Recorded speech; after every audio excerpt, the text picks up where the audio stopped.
Just 3 points of contact. There will be no running, no jumping, and no climbing. And that goes for both adults and kiddos alike today.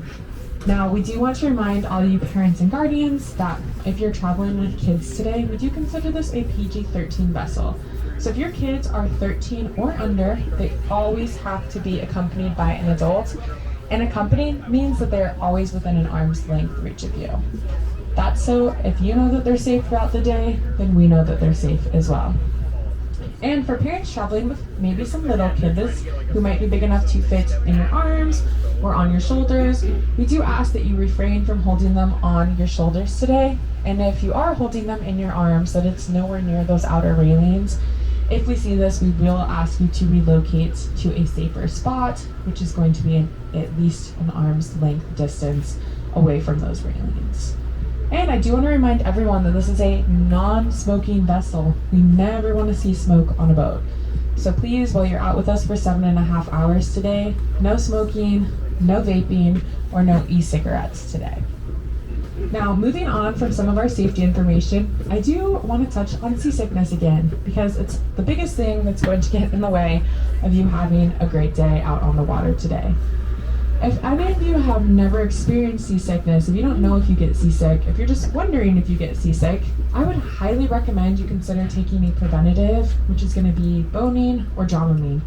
Dramamine is just $2 and boning is $6. That's a very small price to pay for this expensive trip you booked out here in Alaska. And I promise you, feeling seasick for 7.5 hours is not a fun way to spend your day. So while for us this might be a fairly manageable day, there's a really good chance that we will encounter bridges.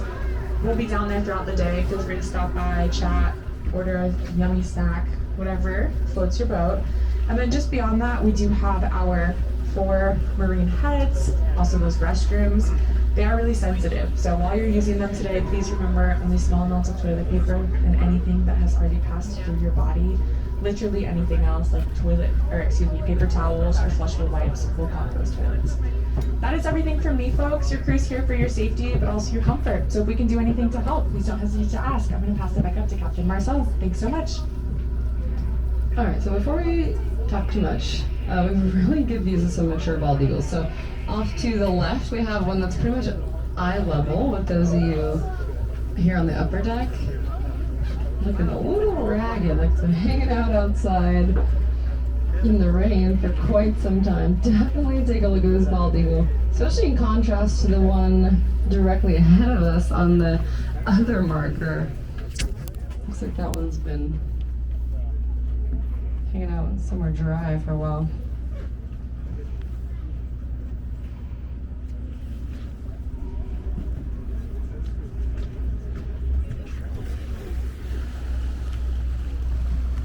So I can't exactly stop right here because this is the entrance to the harbor, although I have kind of paused for a minute. But we do have to kind of keep moving. But definitely check out that eagle. Looks like it's kind of having a rough day there. Now we can pause a little bit longer at this one up ahead because other vessels will to get by us. So as we get out of the harbor here, there's going to be another bald eagle off to the right. Definitely check that one out. Now, as I mentioned before, now out of the harbor, that bow of the boat is open. Whether that door is open or not, you are allowed to venture out there. So definitely to the right side of the boat. Check out this bald eagle.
you're not going to get a closer view of the bald eagle than that.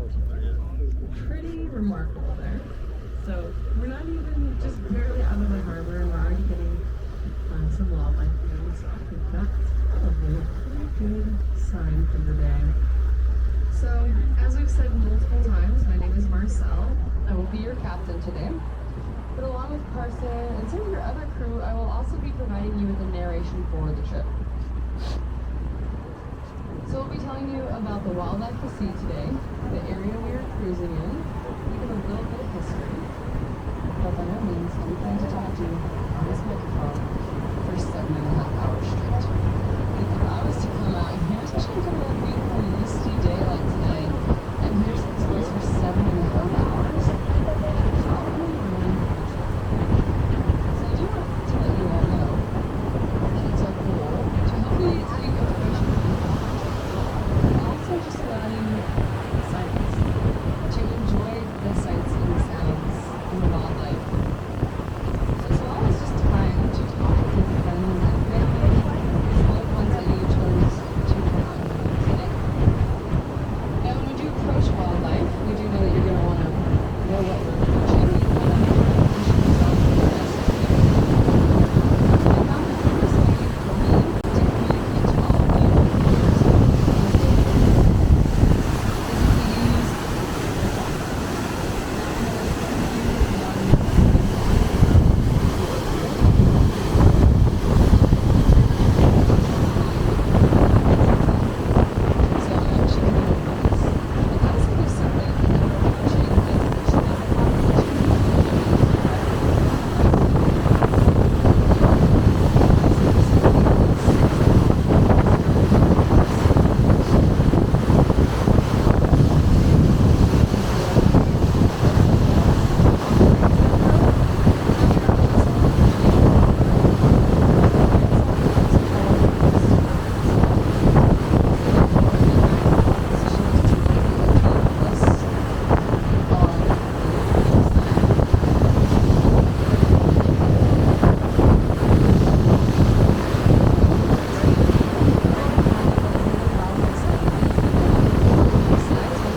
But you should be pretty cooperative here, especially this coastal harbor, because you're used to all this vessel traffic. So we're going to check out the sea otter on the left side of the boat.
lounging around on the water. So these sea otters are actually going to be the smallest of the marine mammals that we're going to see today, but they are the largest member of the weasel family. Now the caveat to that is actually the wolverine is the largest member, but that's on land. These sea otters are the largest member here in these waters.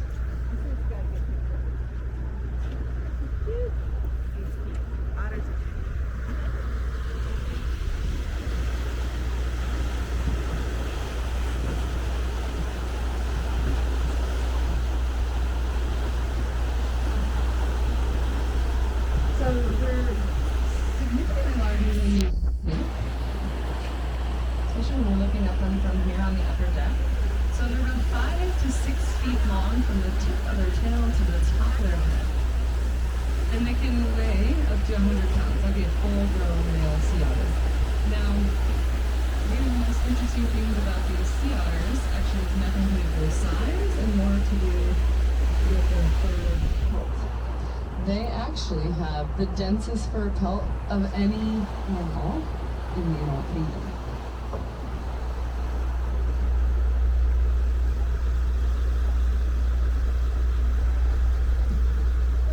So they have about 1 million hairs per square inch all over their entire body. Now, if that number doesn't mean a whole lot to you, I'll try and put that in perspective for you.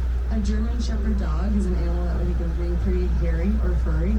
Well, a German Shepherd has, roughly, 1 million hairs on its entire body.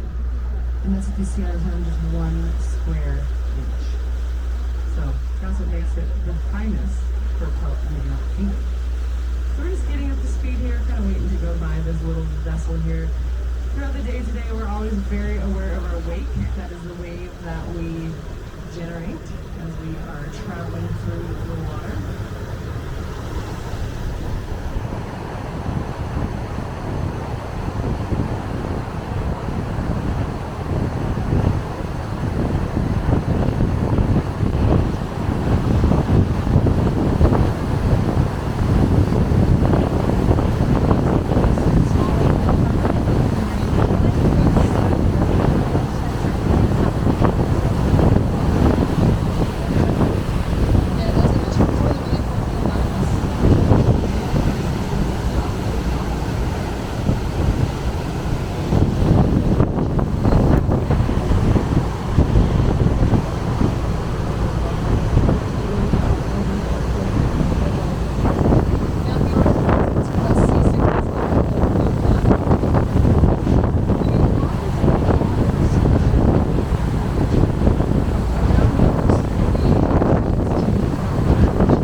animals ahead.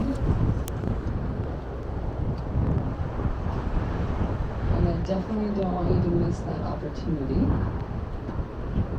So we'll pause here for a second and see if it surfaces, so don't be too concerned if we don't wait around forever for it.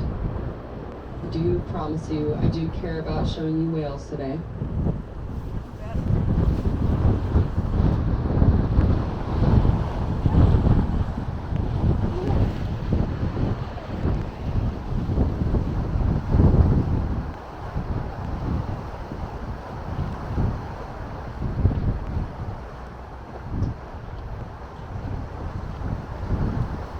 So it's hard to say, like I said, if it had a fluke or tail, it could be down for a little while.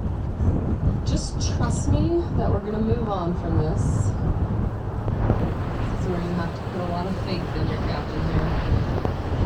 But I do appreciate the fact that a lot of you are keeping an eye out, looking for specks and trying to find else, because it's important. Especially when you know of some of the areas we had eyes on, that's gonna be when it's really helpful.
No jumping. If you have any kids, they need to be attended all the time. No running around either. And then always just have one hand free to be hanging on to a handrail or anything bolted to the boat as you maneuver around. So we're just starting to feel a little bit more of that swell. Once we get further out, we'll feel a lot more of it later. But just easing into it now. Alright, so the reason I passed by that singular humpback whale moments ago was I got a call from this vessel ahead of us. And they mentioned the only type of wildlife you all want to see more than a humpback whale. And that's orcas. And orcas can be very fleeting, especially in these types of conditions. They can go down and disappear, and you'll never see them again. So, it's very important to me to get here as soon as we possibly could. So, I have not seen these animals yet. I got a call from our friends on the boat ahead of us. So I encourage all of you to get outside. Get your coats on, get your hats on, your gloves, because this is what you came for, and it's not something we get to see every single day. It's just hit or miss. You just never know. So, it's a little bit of a gamble as well, telling you all about wildlife that I haven't seen yet. But I do want to let you know, that way you can get yourselves ready and prepared to get outside. Like I said, it's this larger vessel directly in front of us that gave me the call. Once we get up there, I'm going to try to get eyes on these animals, figure out what they're up to. Sounds like they might be kind of heading in the southerly direction, which means likely the starboard or the right-hand side of the boat is going to be a good place to be, but that could all change. So once we get up here and I communicate with these other vessels, we'll communicate with all of you.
Salmon run comes through every year, where to find the salmon. And so they're in the same place every year because they follow the salmon.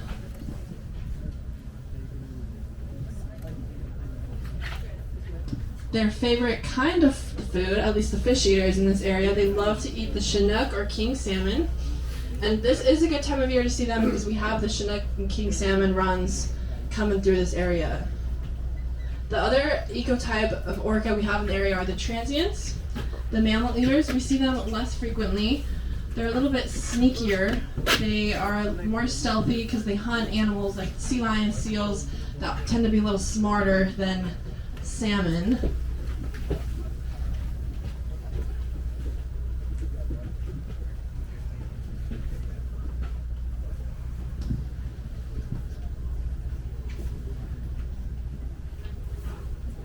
And then we also get a third kind of orca around here called the offshores, but they're very rarely seen around here.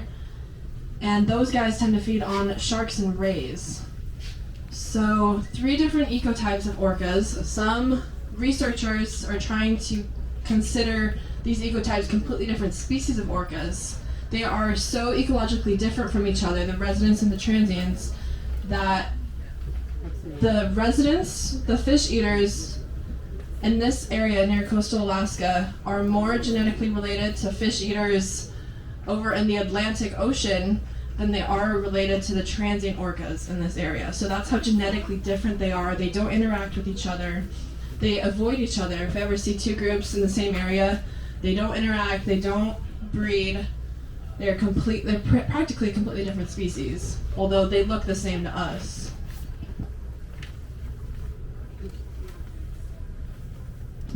And they're right at the 2 o'clock right now. It kind of looks like they're just resting a little bit. They're not really in travel mode. Kind of just hanging out right over there.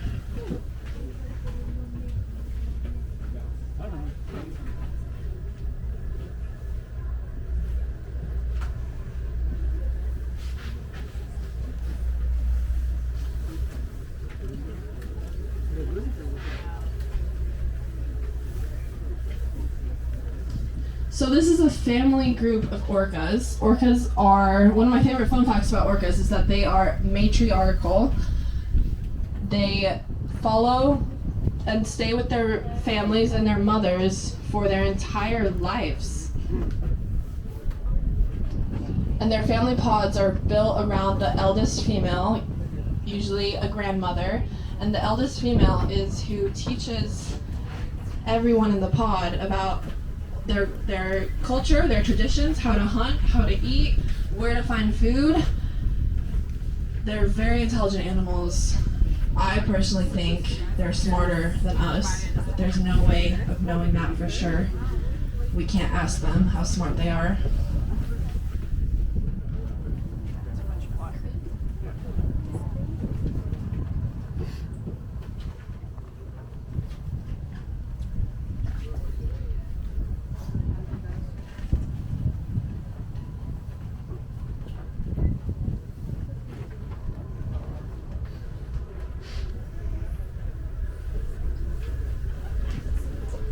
We're gonna spin around right here and try to get these animals off of the port or left-hand side.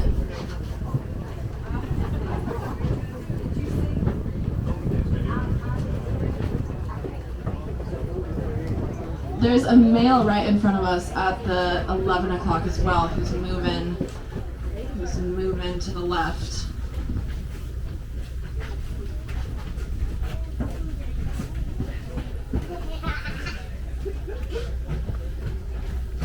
So that animal at the 11 o'clock is a male. And then there's a group of, it looked like mostly female whales that were over 12 o'clock, 1 o'clock.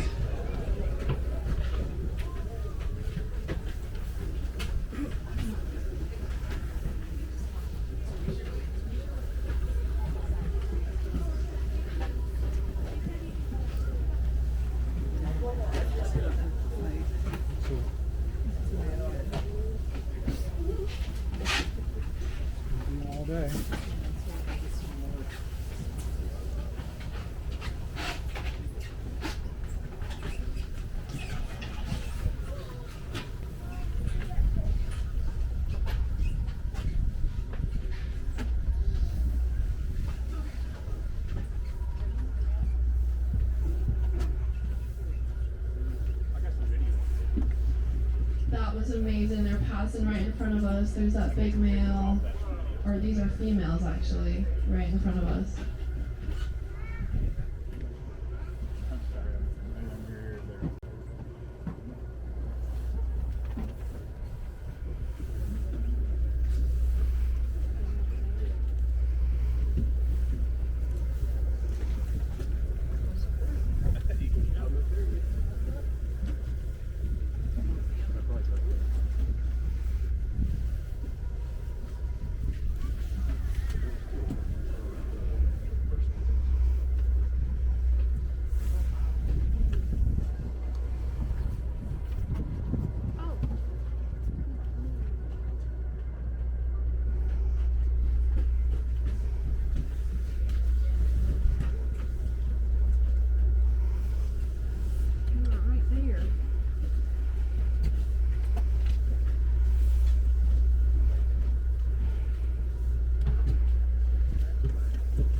patches on that calf looked a little bit more yellow, maybe a little orange.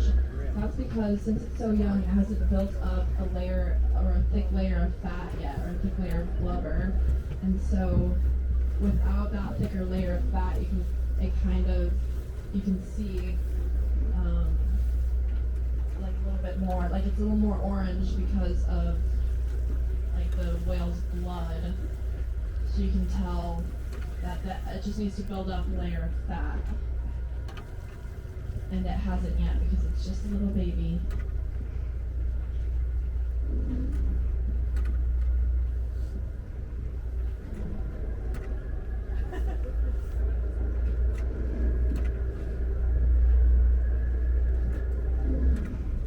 And we aren't completely positive, but we think we have an ID on the animals. We think this is the AK6 pod. We have an orca ID catalog on board. Researchers and also captains in the area are able to identify these whales by taking a snapshot of the left-hand side of the whales and then comparing that to the catalog that we have. And the dorsal fins of these whales, they're like unique fingerprints. And with any notches in the dorsal fin or looking at those gray saddle patches behind the dorsal fin, each whale is very unique and can be identified individually. So we think we know who these guys are, AK6 pod, and we have the catalog on board if we want to take a look. These whales all have unique names and ID numbers.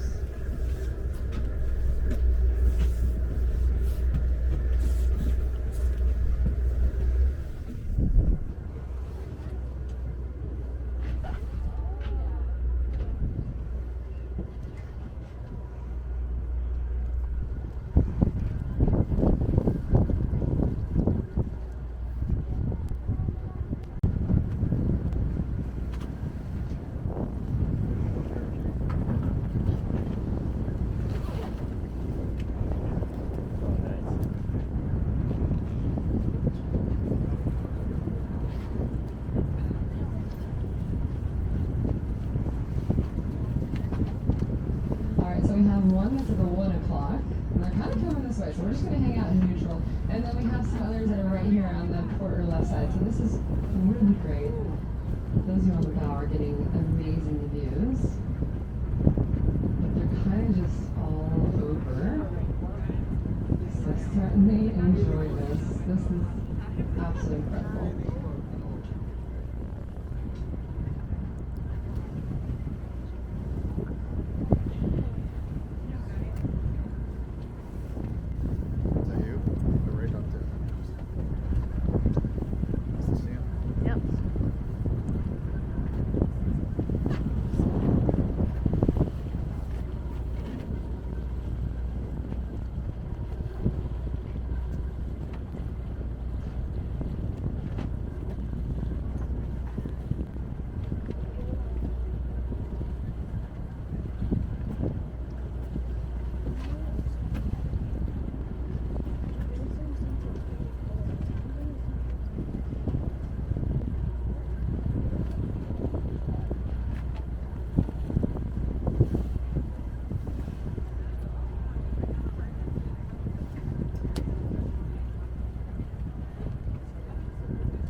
So we've got the ID catalog up in the wheelhouse. We're looking at the names of some of these whales. That big male, his name's El Dorado. And what's really unique about this pod is that they've all been given names of coves and places around Resurrection Bay.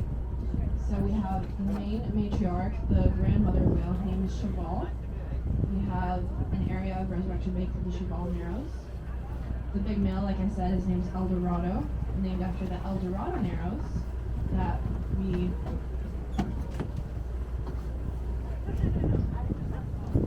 is right around here as well.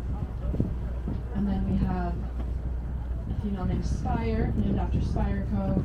Tonsina, named after Tonsina Point, close to Seward.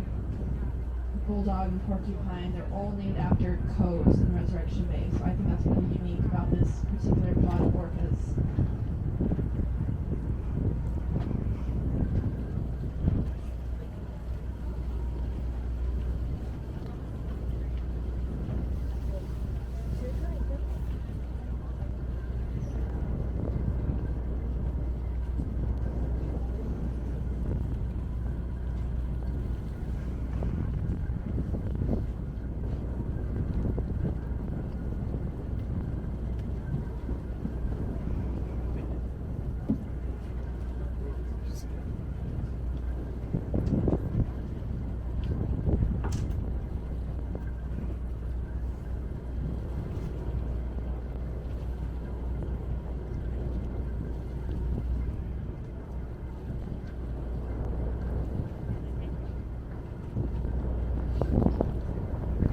Trying to turn the boat around to get views on the port side, but it also depends on what direction these whales move in. You guys can tell they've been changing directions on us a little bit.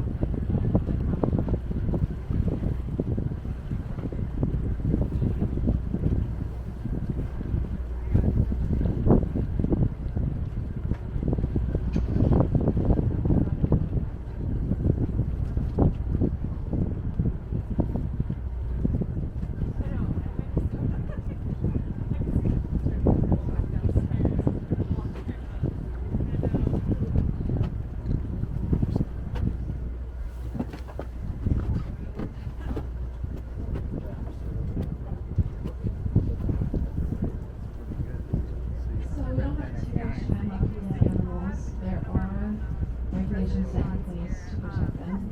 If we could sit all day with them to watch them, we would. But not only do we have 2 glaciers to get to, we also want to respect these animals and not hover around them and bother them too much. The regulations also are set in place to stay a certain distance away from them. We're not allowed to approach them head on. We have to have the engines at a certain RPM when we're around them. We have to stay at least 100 yards away. If the whales come closer to us, like we did earlier with that close pass by the bow, they're allowed to do that. They don't know about the federal laws protecting them. So they're allowed to come as close to us as they want. We want to try to protect them so we're not getting too close.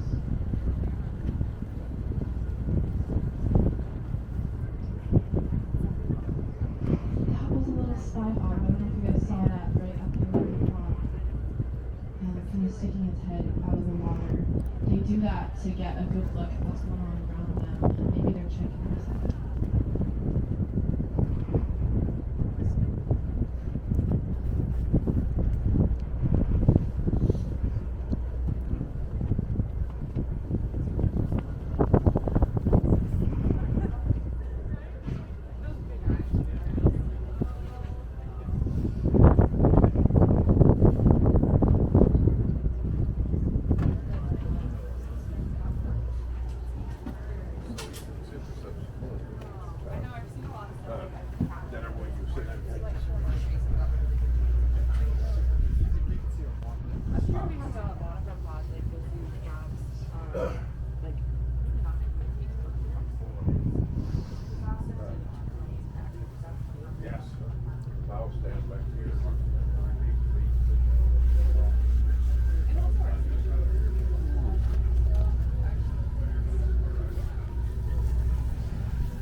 Another fun fact about orcas is that before they were put into captivity for the first time, people actually were very afraid of these guys. They thought they were monster killer animals in the ocean. Fishermen hated them because they would steal their fish. And it wasn't until the very first orca was brought into captivity, which actually was never even intended. The first orca brought into captivity was they tried to kill it, and when it survived, they brought it into captivity instead. And then that orca fascinated the public so much that people realized that these are like very intelligent, beautiful animals, and people started to respect them a lot more, put regulations in place, started doing research on them, And from then on, the public has grown to love orcas. I'm sure it's a lot of your guys' first time seeing orcas or first time seeing them in the wild. And it's just a very cool experience to see them out here. We love these guys.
Alright, so we have a lot of things going on.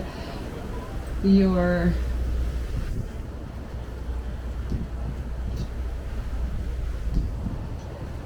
first mate and I just noticed some splashing ahead when this orca off to the starboard right hand side just came up.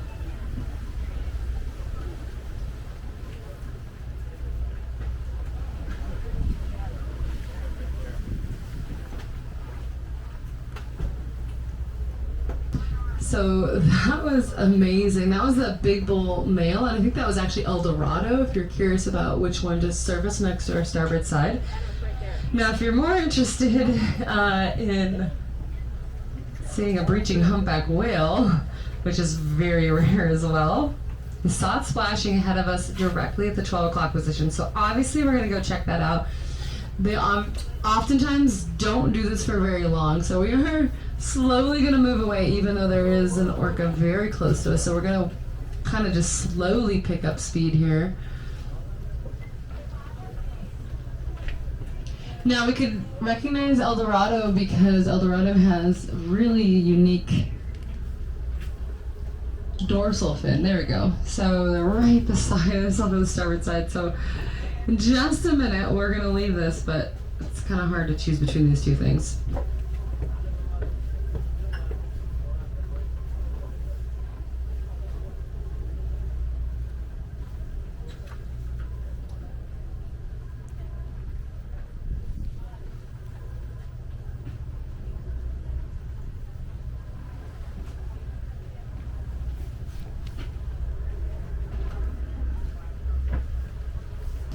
Alright, so that humpback whale is directly in front of us, yes, and there's also the orcas right on the surface right now, on the right side.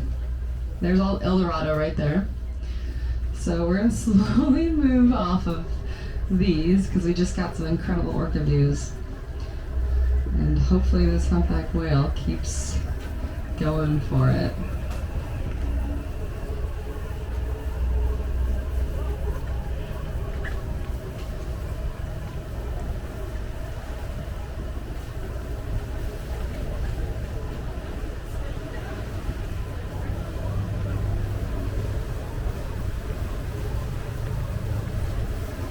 So as we're heading to this humpback whale, like I said, we wanted to leave those orcas really slowly. It's important when they're that close to us. But if you want to keep viewing them, feel free to view them off the stern here. We're going to come into this area and really hope that this humpback whale continues to be active as it has been. There we go. So it's doing, see that massive splashing that's happening there?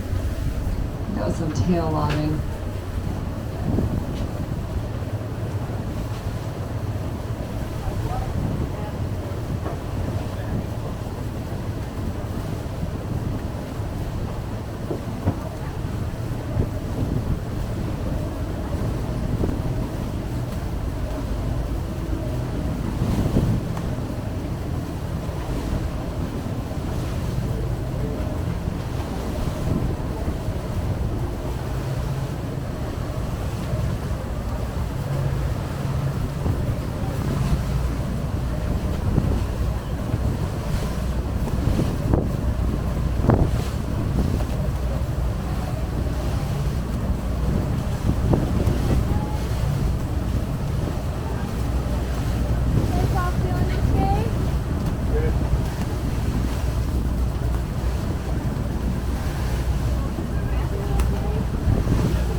As we are heading over here, like I said, this is where I want you all hanging on. So I know everybody's outside wanting to see this humpback whale. So just make sure you are hanging on we're going to try and get some good views here of this whale in front of us, and also kind of either keep the bow of the vessel or the stern, depending, towards the waves to keep it more comfortable. Anytime you're sitting in the ocean swell for a long period of time, especially broadside to it, it'll make you feel a little more nauseous. So be hanging on. Some of these waves are just a little more stacked up here. Now also, besides whales, which we are now seeing both types of whales that we didn't see today, the second thing people want to see, oh, there's the splashing at the 1 o'clock. The second thing people always want to see are puffins, and I am starting to see some puffins flying around, so be checking that out. So I saw a little tufted puffin. Now when you're looking for these puffins, the thing people say most often is they're much smaller than you'd realize. So look for a very small bird that's fluttering in a really rapid wing beat just over the water surface. Okay, so there's that spout, 1 o'clock.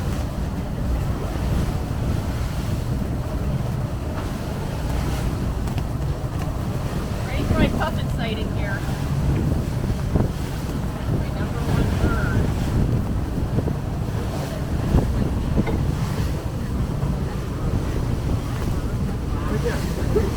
There's a puppet. Alright, so over there at that 1 o'clock position, we're now just going to start slowing down because, again, we want to be mindful of this little vessel in the area. And then since we know there's an animal in the area, could always indicate that there's more. So we always want to slow our approach early. Alright, so if you went inside, get on back outside. Because we've got a humpback whale here. What a day already.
Alright, that is what we were hoping for.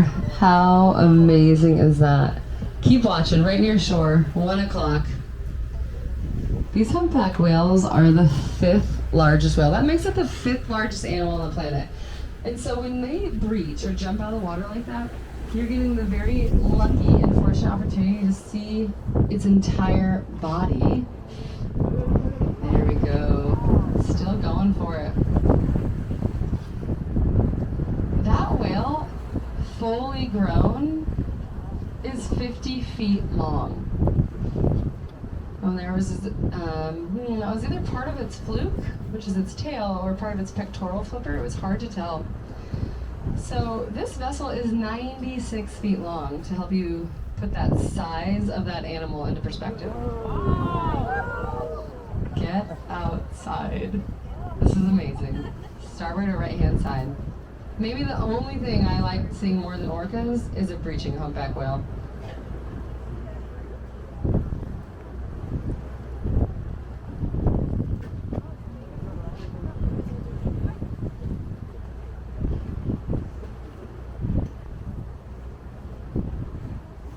It's like right there. Just keep it right there.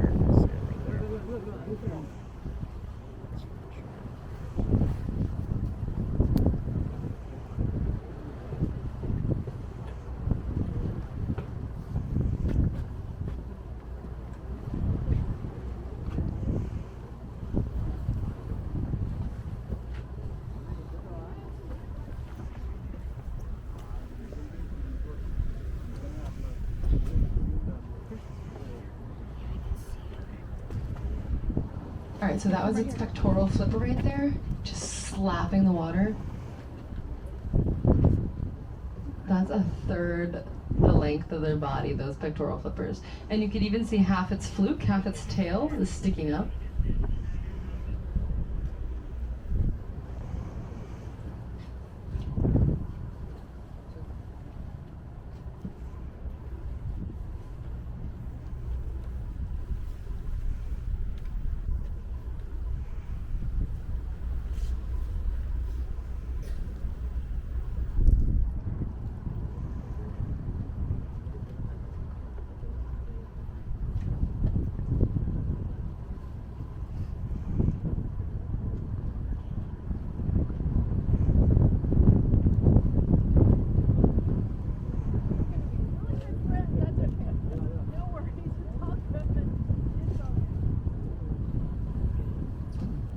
Alright, we even just got that awesome tail fluke or tail shot. Now I mentioned it when we passed by that first humpback whale. Maybe, hopefully, none of you are mad at me anymore that we left it.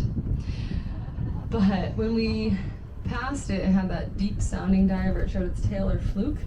And there's good news and there's bad news when it comes to that. And apparently it's gonna just stay on the surface. So I'll wait, I'll tell you more about that later. Just enjoy this.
Quite the show.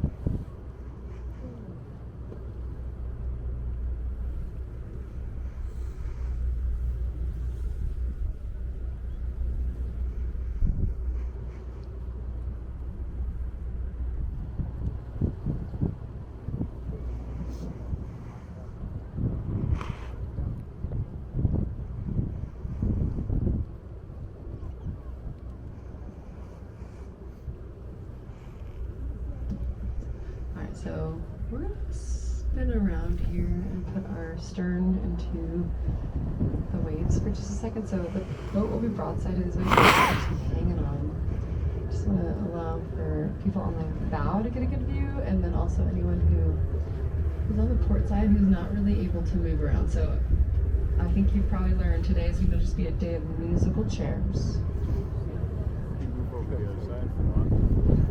Just trying to make sure everyone gets their steps in. Alright, so be hanging on as we go outside for a minute, please. Hold on. Yeah, hold on.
We see you there on the bow, and our first mate's going to come check on you.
Alright, so we're gonna move up, like I said, just be hanging on as we maneuver around. We've purposely kind of maneuvered so that the stern would be into the waves, making it a little bit more comfortable. We're gonna keep watching here. If you have not got a view on a puffin and you really had your heart set on one, there's a tufted puffin right there on the right side at the 1 o'clock. It's in the water. That is a tufted puffin on the right side of the boat right there. Alright, and then that humpback whale is still on the surface at the 11 o'clock.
to our port, and you just see that vast horizon line just now. That is the most vast, open, expansive ocean in the world right there. So if we were to decide, you know what, maybe we don't want to go to Kenai Fjords National Park, don't worry, we want to go into this calm, protected waters today. But if we were to abandon that trip, we could travel in this direction for about 10,000 miles before coming across land. And the land we'd come across would be Antarctica. Pretty incredible. Now there's a small group of islands that we could potentially stumble across in about 3,000 miles, and that are those beautiful Hawaiian islands. And in fact, that's also where a lot of these humpback whales, like that one we saw breaching just moments ago, might have came from. A lot of the whales that we see here in the summertime spend their winters in Hawaii.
also in the area here.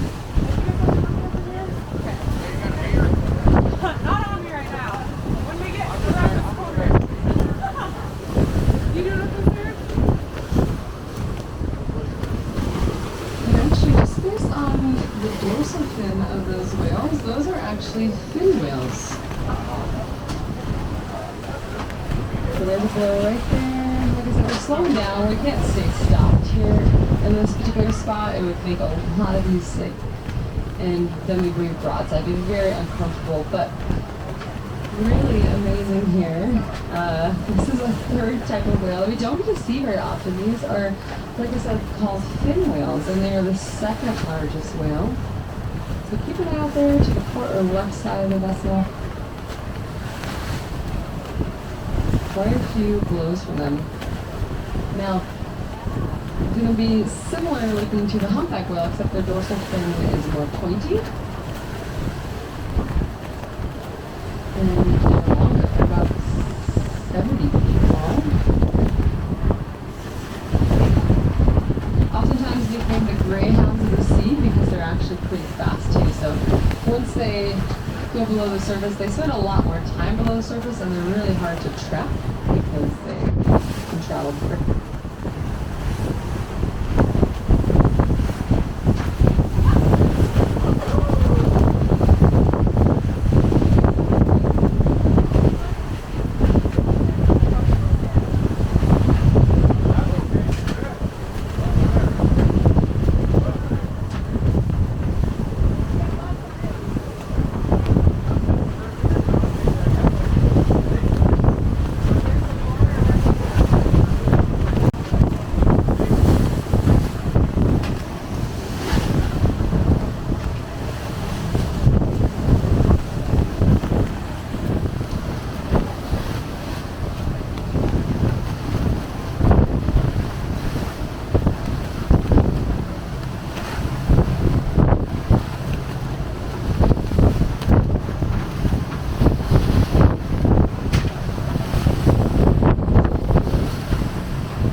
dense water here is because of this really cold water, which is really great for a lot of these fish. And then also it's where freshwater and saltwater meet, a lot of brackish water, which is also very nutrient rich. And then also long daylight hours. So solstice time here, actually. You probably noticed that. Really long daylight hours. If you woke up at 2 o'clock in the morning and wanted to take a walk, you probably could. Now, I said daylight, not necessarily sunshine. It's two different things. We don't always get a lot of sunshine here. But the long daylight hours does help make very productive phytoplankton. And so phytoplankton is what's helping make the color of the ocean here, this green emeraldy color. So I have one bigger wave coming up here, so we just slow down here, so just be hanging on. Even when you are in your seats, I have had people slide out of their seats before, so just be hanging on for these unexpected waves.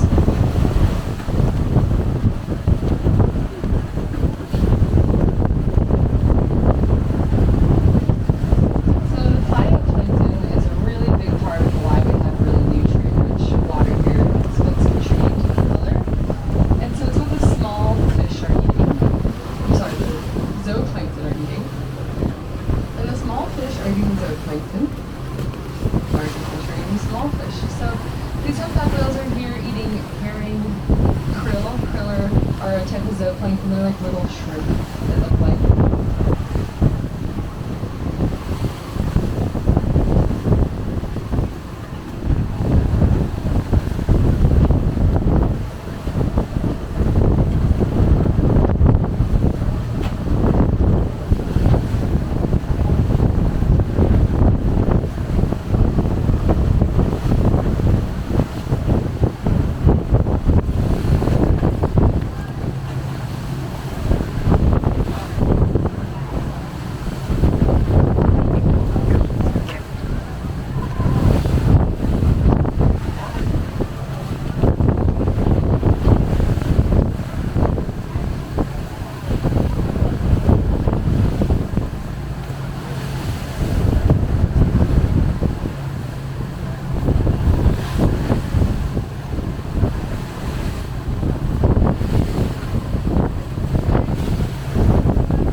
made this turn here, and this is already starting to feel a little better. Now, we're not out of the dark yet, as far as we're going to be feeling this kind of swell on our beam a little bit here for a while, even though it's a lot on our stern.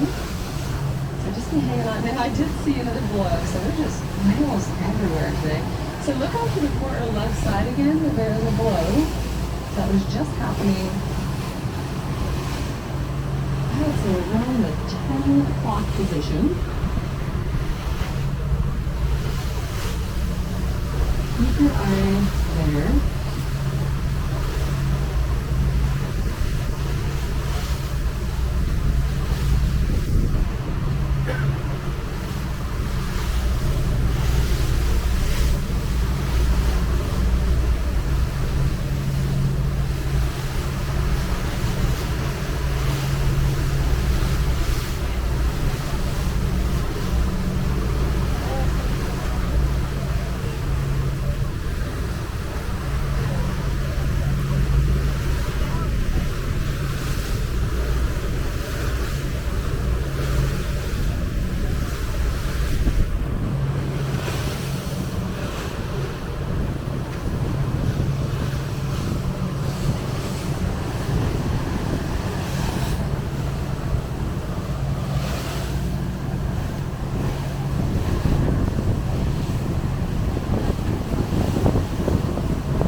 now we've made it through those chat islands that are very creatively named. Chat Island off to our left, Chit Chat is a little behind, and then Chitty Chat to the very far right. So now that we're through the Chat Islands, we're in the nice, calmer, protected area of Isle Bay. So welcome to Kenai Fjords National Park, everyone. At this time, you are allowed to now get up and move around. If you need to stretch your legs, if you need to get out to the bow of the vessel, but also keep in mind that here in just a few minutes, you're going to hear from your first mate, Carson, and she's going to go over the lunch service as well. So just keep that in mind. So you are welcome to use the restroom if you've been holding on to that. We do appreciate your patience with those things. It's important to us, your safety, and we don't allow anyone to hurt themselves while we do that crossing.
Alright, so we're slowing down here, which might seem a little early, but obviously there's lots of ice in the water. And again, we have that vessel ahead of us. We're gonna go right by them, and so we want to slow down not to wake them too badly. And continue to look for kayakers. I think I heard that there might be another group here that we haven't spotted, so we're just gonna be mindful of that. But I do encourage you all to get your coats on and head out to those outer decks pretty soon, especially once we've stopped in front of the glacier. We're gonna get about a quarter of a mile away, and it's actually gonna seem closer. And the reason for that is just simply scale can be so hard to get an accurate perspective on here in Alaska, especially when you are beside these giant mountains and these enormous glaciers. So this is really beautiful. Now, for those of you who are feeling a little sorry for yourselves that it's a bit overcast and rainy today, I have good news for you. Glaciers are bluer on cloudy, drizzly days. So there is always a positive side to just about everything, and that is the positive side to today.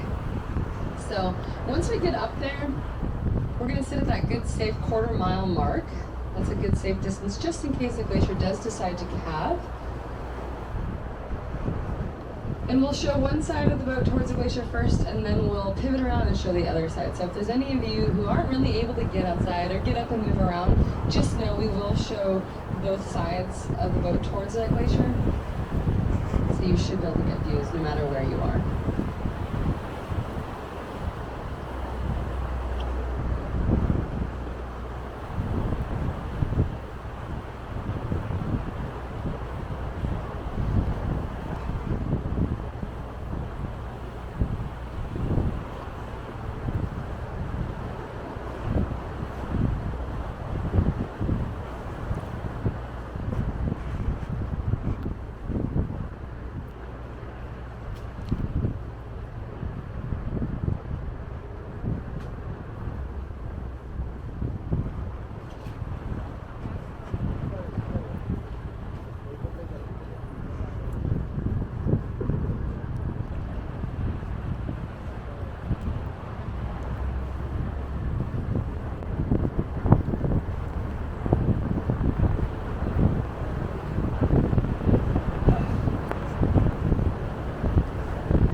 glacier has been changing a lot this summer. So as you can tell, there's been a lot of calving. Specifically, it seems like it's coming from the middle here, so I'd probably keep an eye on the middle. Now, I mentioned as well that these glaciers are rivers of ice, but they also have true rivers that run through them as well. And, oh, there's some calving right there. Keep an eye on that glacier. But, so just to the left of where that little calving was, you can see a huge river that is coming out from right below the glacier. And then if you're looking off of our stern, you're going to see a glacier back there. It's those Little Holgate or Surprise Glacier. And you can just see a torrent of water that comes out from there. So really great to kind of get an example of those massive waterfalls and how much water runs under these glaciers, as well as on top of them as well. They have rivers on top of them. All right, so we're gonna turn off our engines because that makes for a better, peaceful glacier viewing experience. So enjoy your time here. Don't hesitate to ask your crew for photos. Definitely gonna want to get some group photos in front of the glacier. And then you can even ask each other to help take turns doing group photos for you all. Welcome to Holgate Glacier.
Belum ni lapar, harus pause dulu.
As promised, we're going to pivot so those of you on the starboard or right hand side get a bit of view as well, but we'll turn towards the glacier so the bow should stop giving views.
mean by primary plant succession, I mean as a glacier exists somewhere for thousands or millions of years, the rock underneath it isn't barren of any life. But as soon as it retreats and exposes that barren rock, life starts to try to take hold, and there's a very distinct succession of the way the plant starts growing and moving in. So we're just kind of turning around here as we are making our way out of Holgate Arm and away from Holgate Glacier. And I'm sure some of you are thinking, well, I would love to have more glacier views. And if that's how you feel, then good. Because we have the whole second tidewater glacier to get to. So I'm hoping, like myself, there's more glacier viewing you want to do. Now as we kind of turn out of here though, just be keeping your eye on the glacier, just in case it decides to give us a goodbye calving. Now I've pointed your attention towards that river, but just notice all that gravel that's next to it. Because as that glacier is moving forward and as that river is coming out from under that glacier, that river is also bringing a lot of rock and sediment with it. Kind of how those alluvial fans are made. Slowly. Alright, so we're just going to slowly make our way out of here, looking for larger pieces of ice today, kayakers that might be in the area. So I'll be looking ahead, watching where we're going, and you just keep your eye on the glacier, just in case.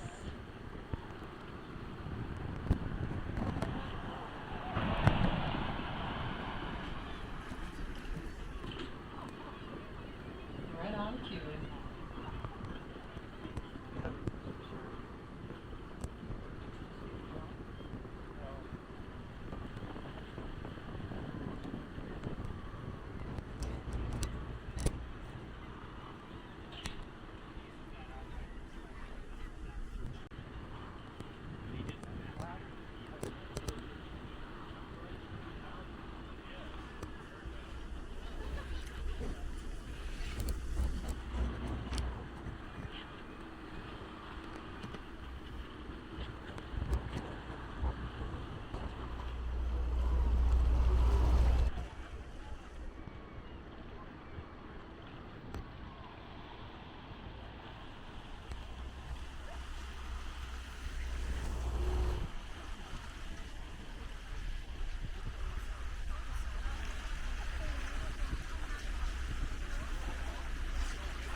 Alright, so here in just a moment, we're going to feel the wake of that vessel that just passed us. So we're going to kind of turn into that wake a little bit to try to make it more comfortable, but just keep that in mind that we will feel their wake.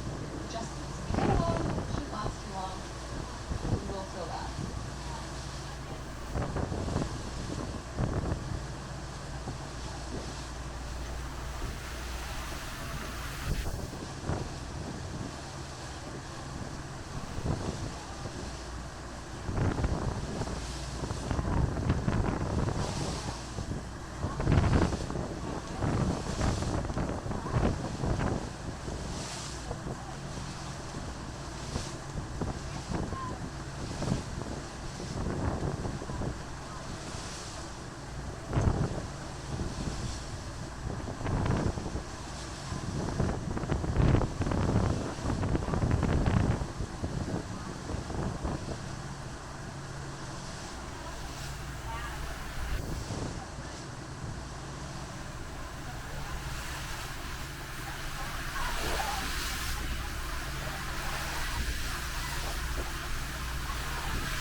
coastal mountain goats up there. So normally they're just a bit off white. They're a little dirtier right now, depending on the rain.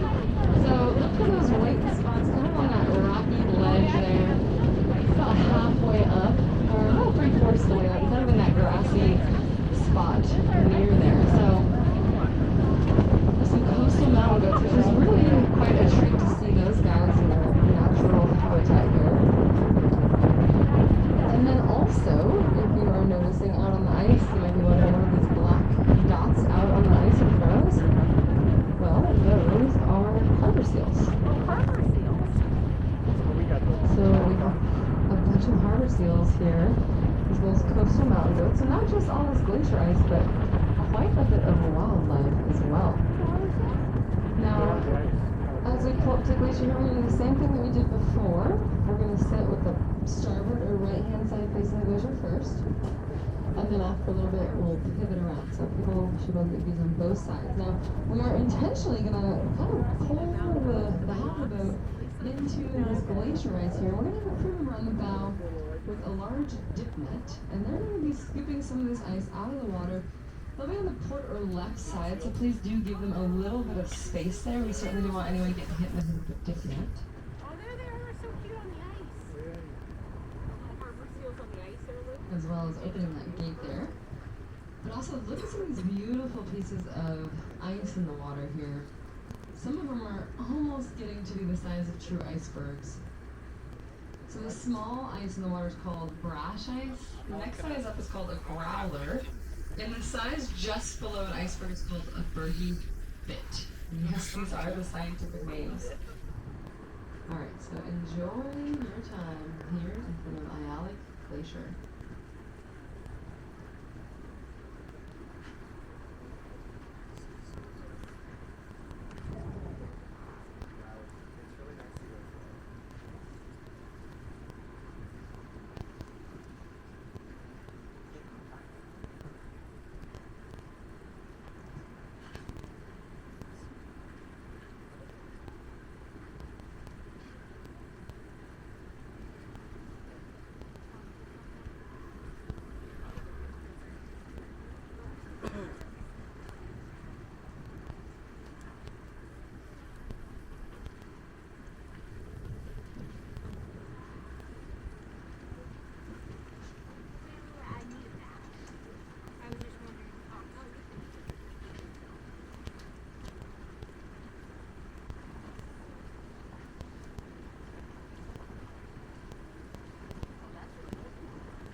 are getting pretty close to a lot of these little harbor seals that are here. So if you're noticing, those are all harbor seals off of the ice at the 1 o'clock and all in front of us there.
So once we're kind of back out of this ice, we'll pivot around and try to get you some port side views.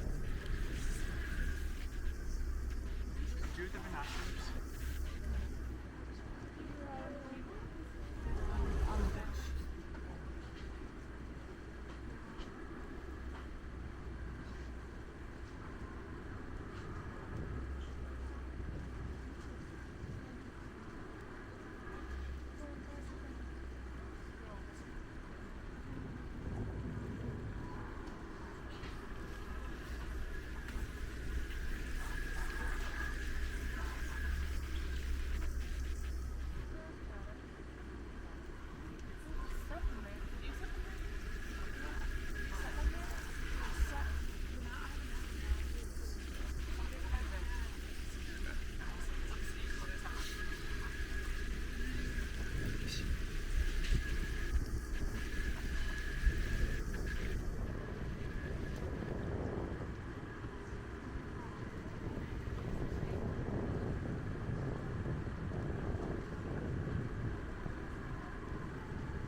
Alright, so we just turned those engines off so we can kind of enjoy being here at the glacier. Now, this vessel coming in might wake us a bit, so just be hanging on in the next few minutes.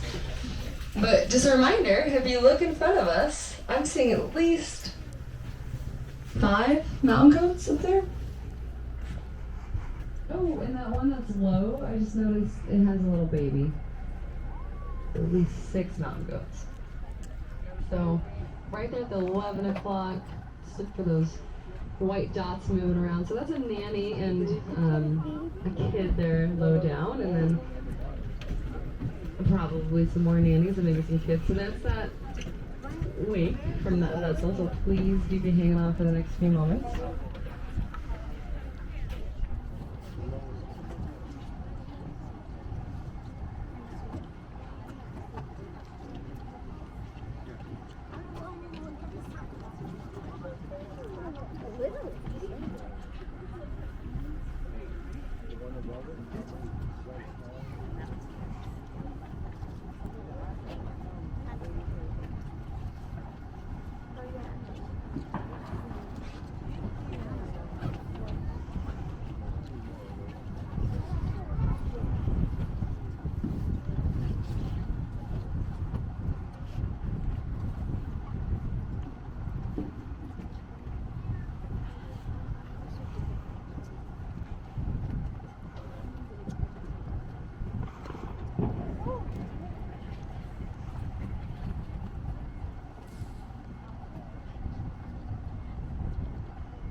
I think they're both moms.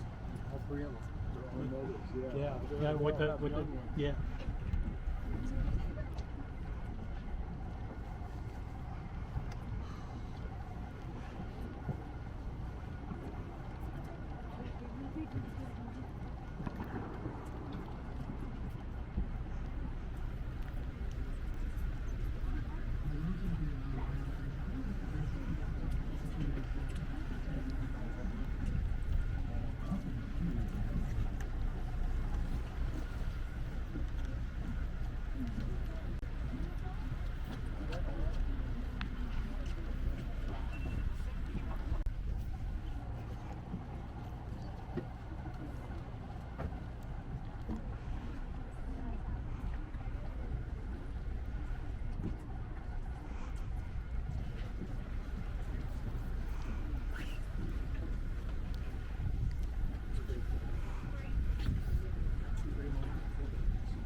Together, we were down the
Tuxedo Beach.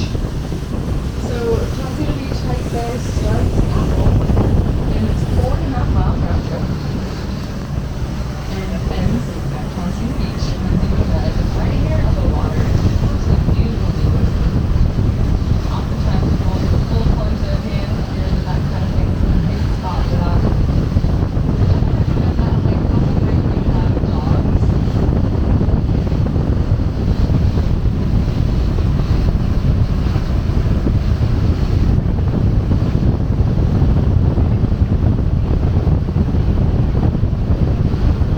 Now, if you are somebody who is looking to gain a little more elevation and some views, I would recommend checking out the Hurricane Seward Trail. So, the really neat thing is it's the only place that you can drive your car into Kenai Fjords National Park. You have a few options. You can drive there to exit glacier, get beautiful views of the glacier just driving. And if you decide once you get there that you'd like to take a little walk around the loop trails there, you can do so. Or if you decide that you have some time and would like to gain some elevation, you can continue all the way up towards the Harding ice field and overlook that 700 square miles of glacier. Now, obviously, we're getting all 700 square miles of that glacier ice, but it's pretty darn impressive. Now, as you run into that area, that exit glacier road, also known as the glacier road,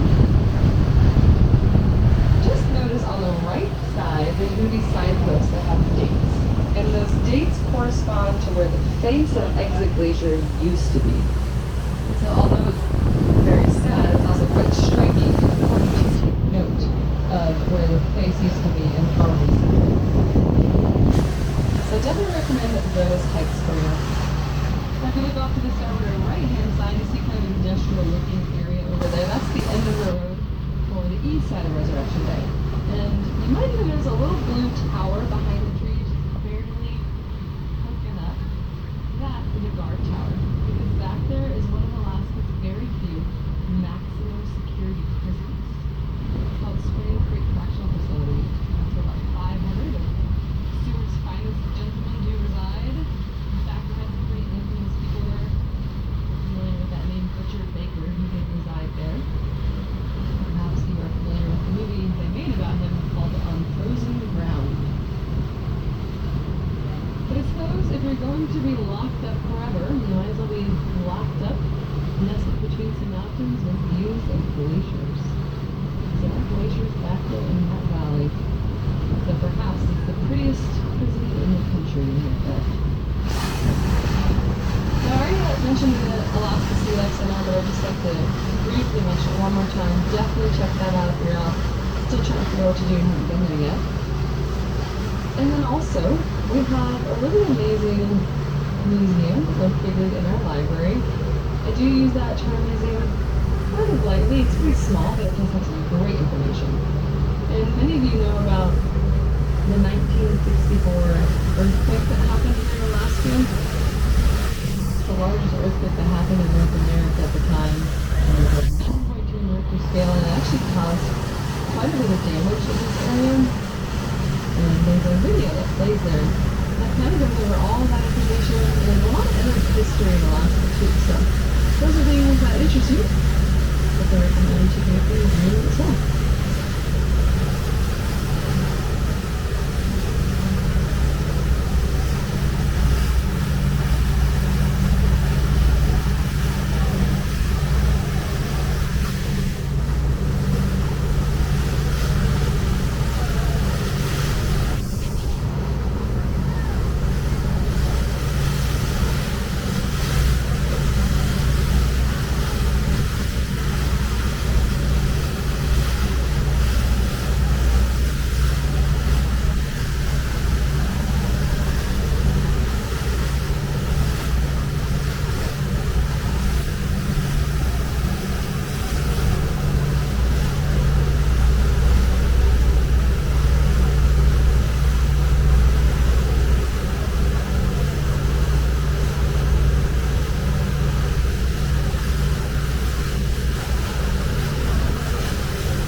So we're just slowing down because again, it's 5 o'clock rush hour, not only on land, but here in these waters as well. So just heading into the break wall here. So as we are approaching the break wall and our time together is coming to a close, I just want to take a moment to thank you all for coming out with us today, because what an incredible day we just had on the water. One of my favorite things about this tour is that every single day is different. You just never fully know what the day is going to look like when you leave the harbor.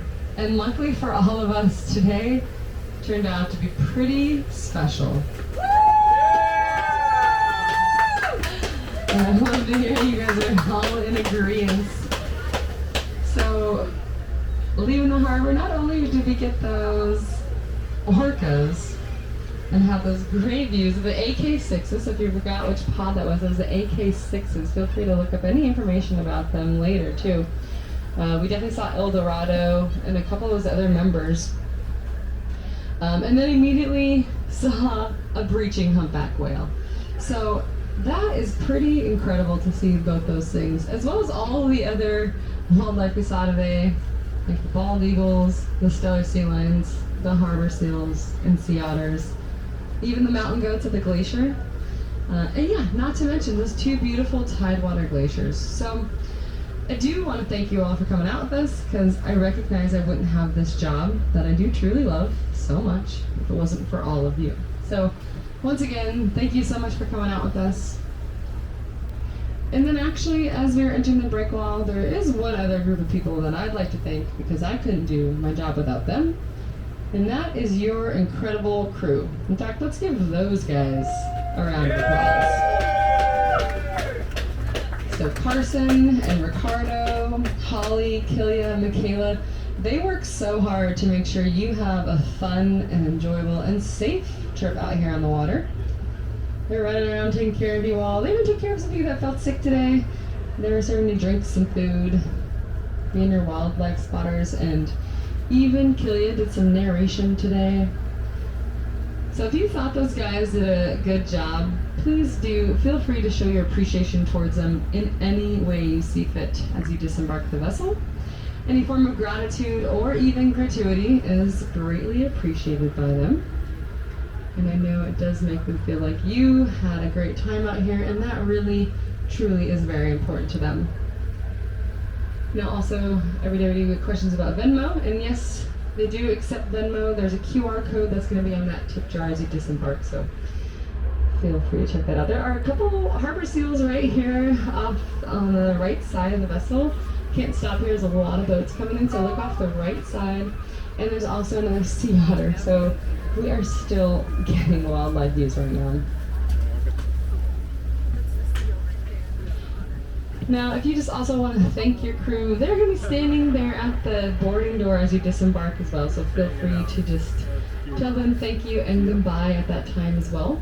But in the meantime, now is a great time to start gathering your coats, your hats, your purses, and your children, whatever it is you'd like to disembark this vessel with today. Because once we get safely tied up to the dock, we're going to come back on the microphone. We'll let you know when you're free to disembark. And we'll get everybody off the boat rather quickly, because as soon as everyone's off, we're actually going to fire back up and get off the dock, because there's going to be another vessel that's going to dock right where we're at. So definitely a busy little harbor that we have here. So once again, thank you so much for coming out with us. Once we're safely tied up and that ramp is in place, I'll let you know when you're free to disembark.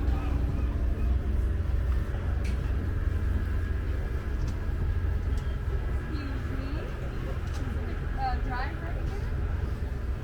Did you have fun? Yeah, you did a good job on the map. I appreciate your help with that. Yeah, this is where I can dock the boat from so I can see better.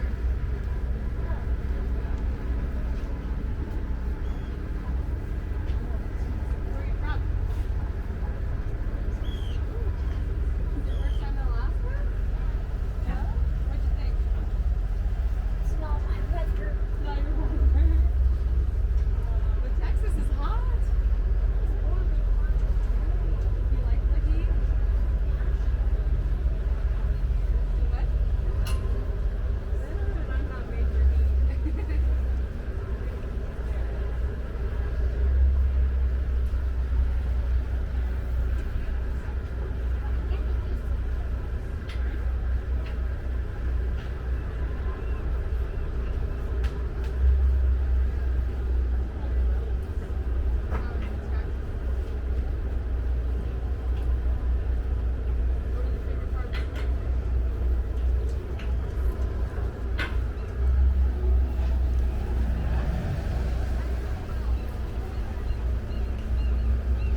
Alright, well, looks like your first mate Carson's getting that boarding ramp in place. Once that is in place, you are all free to disembark. So one last time, on behalf of myself, Marcel, your first mate Carson, as well as the entire crew of the Glacier Express, thank you so much for coming out with us today. Hopefully you had a wonderful time out here in the water with us. We certainly enjoyed our time with you. Take care.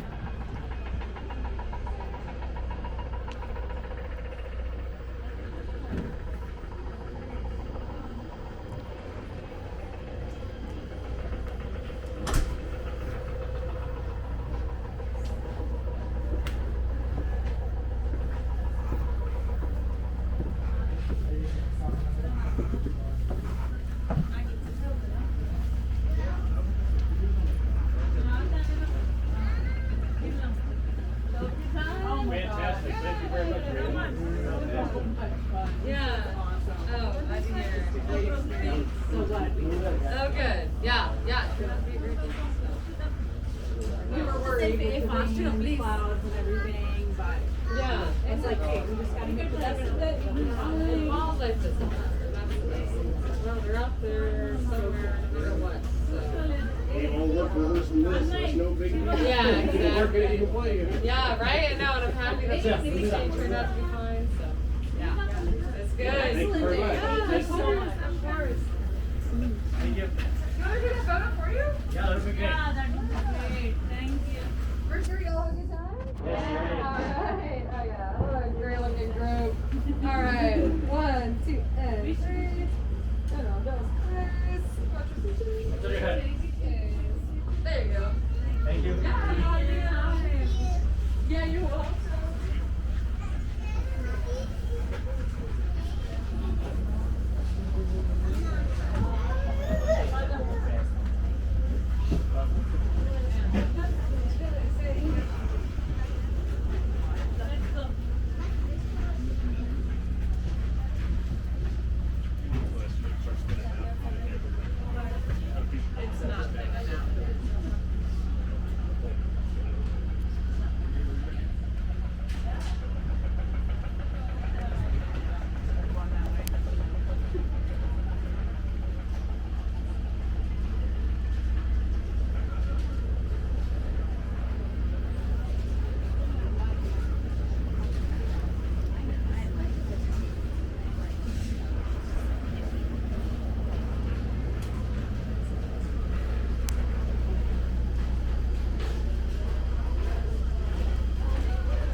The glacier. And I saw walls. It was the glacier. It was the glacier.